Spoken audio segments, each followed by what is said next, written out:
નમસ્કાર, હું છું માનસી। ફરી એકવાર આપણે જે વાત કરી રહ્યા હતા તે મુદ્દા પર વાત કરશું। કોંગ્રેસે રેલી યોજી છે, વિરોધ પ્રદર્શન કરી રહી છે। કોંગ્રેસ આક્રમક મૂડમાં જોવા મળી રહી છે અને કોંગ્રેસ વિધાનસભા તરફ કૂચ કરે તે પહેલા જ કોંગ્રેસના કાર્યકરોની અટકાયત કરી લેવામાં આવી છે। કોંગ્રેસના મોટા નેતાઓ, ધારાસભ્યોની પણ અટકાયત કરી લેવામાં આવી છે। આદિવાસીઓનો જે પાર તાપી રિવર લિંક પ્રોજેક્ટ છે તેનાથી વિસ્થાપનની આશંકા છે, તેને લઈને આદિવાસીઓ વિરોધ કરી રહ્યા છે, આદિવાસીઓ આંદોલન કરી રહ્યા છે અને આદિવાસી નેતાઓની સાથે કોંગ્રેસે પણ સમર્થન આપ્યું છે। કોંગ્રેસના નેતૃત્વમાં આદિવાસીઓ વિરોધ કરી રહ્યા છે, જે બાબતે કોંગ્રેસને સભા યોજવાની તો મંજૂરી મળી હતી, પરંતુ રેલી યોજવાની મંજૂરી નહોતી મળી। વિધાનસભા સુધી રેલી યોજવાની મંજૂરી નહોતી મળી અને જે દરમિયાન 3:30 વાગ્યાની આસપાસ સભા પૂર્ણ થઈ ત્યારબાદ કોંગ્રેસના કાર્યકરોએ જેવી રેલીની શરૂઆત કરી, તરત જ કોંગ્રેસના કાર્યકરો, ધારાસભ્યો અને નેતાની ધરપકડ કરી લેવામાં આવી છે। હાલમાં લોકોની અટકાયત કરવામાં આવી છે। કોંગ્રેસના પ્રભારી રઘુ શર્મા, પ્રમુખ જગદીશ ઠાકોર, તમામ લોકોની અટકાયત કરવામાં આવી છે। મારી સાથે સંવાદદાતા વિભુ જોડાયા છે। જી વિભુ, કોંગ્રેસના નેતૃત્વમાં આ રેલી યોજાઈ અને એમાં કોંગ્રેસના કાર્યકરોની અટકાયત તો કરવામાં આવી છે, પરંતુ સાથે જે આદિવાસી આગેવાનો છે, આદિવાસી નેતાઓ છે, તેમની પણ અટકાયત કરવામાં આવી।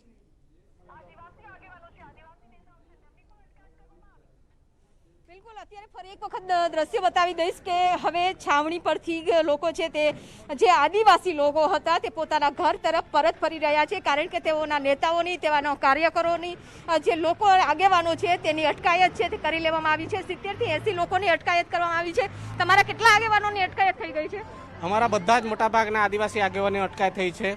અમારે એ પૂછવું છે ને અને આખા સમાજને એ કહેવું છે કે ડરતી હે દુનિયા, સંગઠન હોના ચાહીએ। જ્યાં સુધી અમારું સંગઠન નહીં હતું, આદિવાસી બધા વિખરાયેલા હતા, ત્યાં સુધી જ્યારે આ નર્મદા તાપી લિંકનું નિર્મલા સીતારામને કેન્દ્રમાં બજેટ બહાર પાડ્યું ત્યારે બીજેપીના બધા નેતાઓ ખુશ થતા હતા। અમે નવી યોજના લાવીએ છીએ, અમે આમ કરીશું, અમે તેમ કરીશું, એમ કરીને મોટા મોટા પોસ્ટર છાપતા હતા। આ અમારા અટલ બિહારી વાજપેયીની સ્વપ્નની યોજના છે, મોદી સાહેબના ડ્રીમ પ્રોજેક્ટ છે, એવા બણગા ફૂંકતા હતા।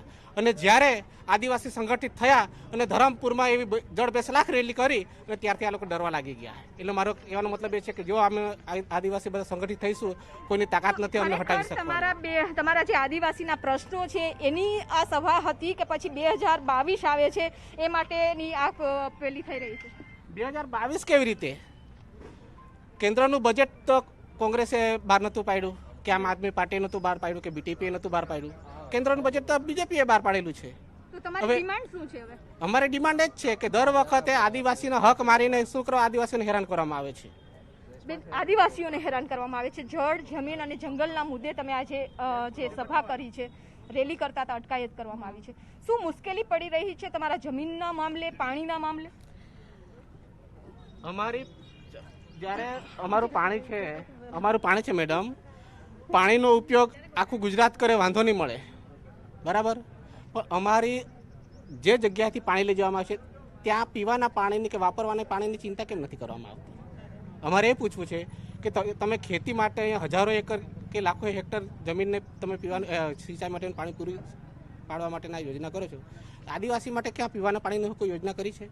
હમણાં જસ્ટ ગયા 2 માસની અંદર કેન્દ્ર સરકારે અને રાજ્ય સરકારે જાહેર કર્યું કે નલ સે જલ યોજના ડાંગ જિલ્લામાં 100% સફળ છે અને એના જ રાજ્ય સરકારના મંત્રી, કેબિનેટ મિનિસ્ટર પાછા એ કહે છે કે ડાંગ જિલ્લામાં શૌચાલયમાં, ટોયલેટમાં લઈ જવા માટે પાણી નથી। આવું કેવું? એટલે આવા જે નર્મદા છે કે સરકારના મંત્રીઓના નિવેદનો, સરકારના નિવેદનો વિરોધાભાસ કેમ છે? એટલે એના પરથી સાબિત થાય છે કે સરકારના વિકાસના દાવા પોકળ છે।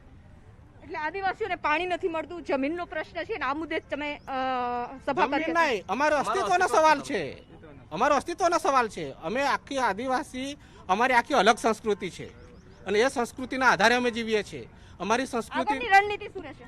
આગામી રણનીતિ જ્યાં સુધી આ પાર તાપી લિંક યોજના રદ ના થાય, એ જ રીતે SOU સાપુતારા કોરિડોર રદ ના થાય, ઝીંક પ્રોજેક્ટ રદ ના થાય, પછી રતનમહાલ રીંછ અભયારણ્ય રદ ના થાય, એવા આદિવાસી વિસ્તારમાં જેટલાય પ્રોજેક્ટો છે એ રદ ના થાય ત્યાં સુધી અમારી લડત સતત ચાલુ રહેશે। કઈ રીતે લડશો? ગાંધી ચિંધ્યા માર્ગે। તો ગાંધી ચિંધ્યા માર્ગે તમામ લોકો લડવા માટે તૈયાર છે, કારણ કે આદિવાસીઓ કેવું છે કે અમારો હકની લડાઈ છે અને આ લડાઈ માટે જ્યાં સુધી તાપી લિંક યોજના છે એ રદ નહીં કરવામાં આવે ત્યાં સુધી તેઓ લડતા રહેશે. અત્યારે તમામ લોકો છે સભામાં આવ્યા, પરંતુ તેઓના આગેવાનોની પણ અટકાયત કરી લેવામાં આવી છે. સાથે કોંગ્રેસના જે આગેવાનો હતા, નેતાઓ હતા, તેમની પણ અટકાયત કરી લેવામાં આવી છે.